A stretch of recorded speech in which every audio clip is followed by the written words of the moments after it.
Welcome to another edition of In the Spotlight with the Minnesota Magicians. I'm Jimmy Lillidahl, play-by-play voice. This will be the final In the Spotlight of 2015. The Magicians haven't played in quite some time. A couple of weeks ago, the Magic played on a Friday night at Green Island Ice Arena against the Coulee Region Chill. No scoring in the first period. Coulee Region started the scoring in the second period with a Jackson Charlesworth power play goal.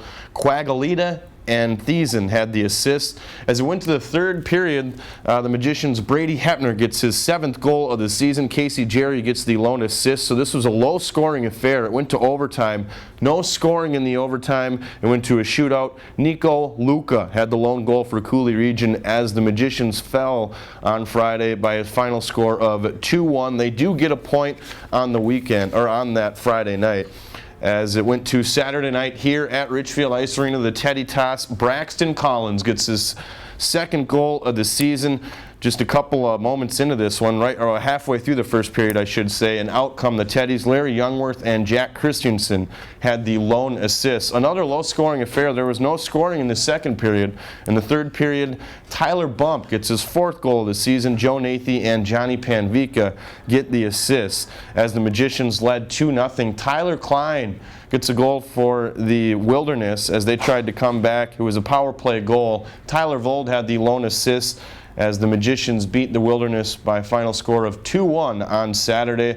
The Magicians now a record of 13-12-4, just 5 points out of first place in the Central Division. Welcome back to In the Spotlight with the Minnesota Magicians. I'm alongside veteran Johnny Panvika. Johnny, long break here. How were the holidays? Oh, it was good, get away from the game a little bit, spend some time with the family. At the same time, also got on the ice a couple times. We had a 3-on-3 tournament or a skate in the summer, so that was a lot of fun. And then we played the alumni game too, where we obviously took a big win. So it was a good time. What'd you get for Christmas? I got some new sticks, clothes, gift cards, money, usual stuff. For sure. You're here in the North American Hockey League. Last season you played in the NA3HL with the North Iowa Bulls.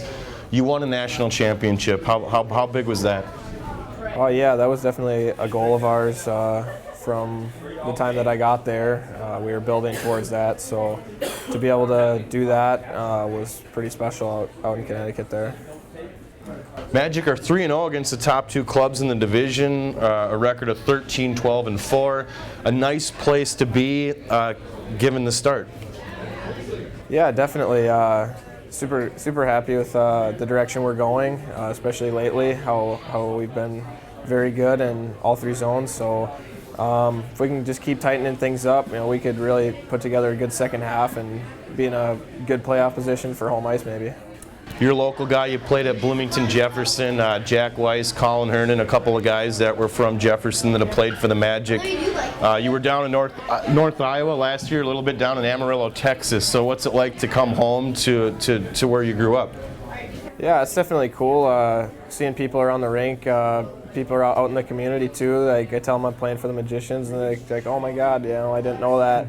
So they, get those guys coming to games, see a bunch of my parents' friends in the stands, and so that's pretty cool with the support that I've seen here. It was definitely cool to get away for a year also. So just been a good junior experience so far.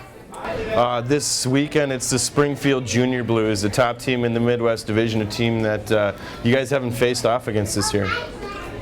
Yeah, I guess we'll see what that's like. I was looking at their roster a little bit. It's going to be interesting seeing we have a team full of mostly Minnesota guys versus a team of all AAA guys. So it'll be a good statement game if we can play well against them. Halfway through your second season of junior hockey, you're putting up a lot of points. We've seen an increase in points as of late. What are some of the things you're working on here?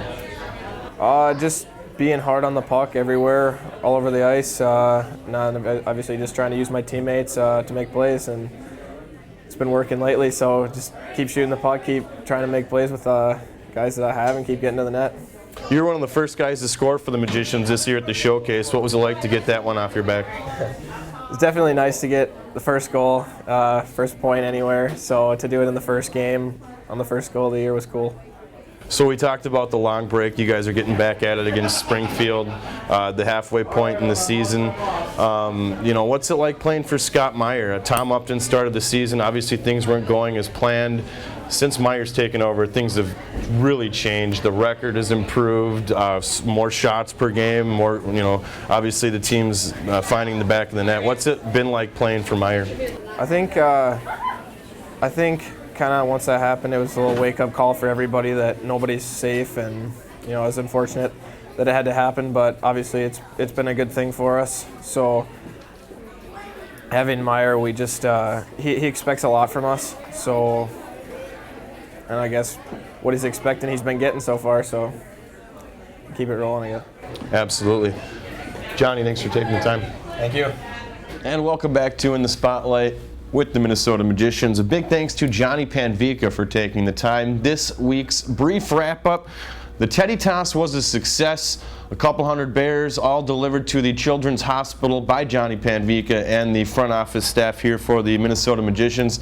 A great promotion there. And another one coming your way this month, Secondhand Hounds. That'll take place later. You can come to the rink and actually adopt a pet. So that's also a third annual for the Secondhand Hounds. So that one's coming up in January. On the 2nd and 3rd, the Magicians play 2 games against the Springfield Junior Blues. That's this weekend, Saturday and Sunday. The Magicians haven't played the Blues in a couple of seasons, so it should be a good matchup. They're one of the top teams in the Midwest Division. That's going to do it for another edition of In the Spotlight with the Magic. So long, everybody.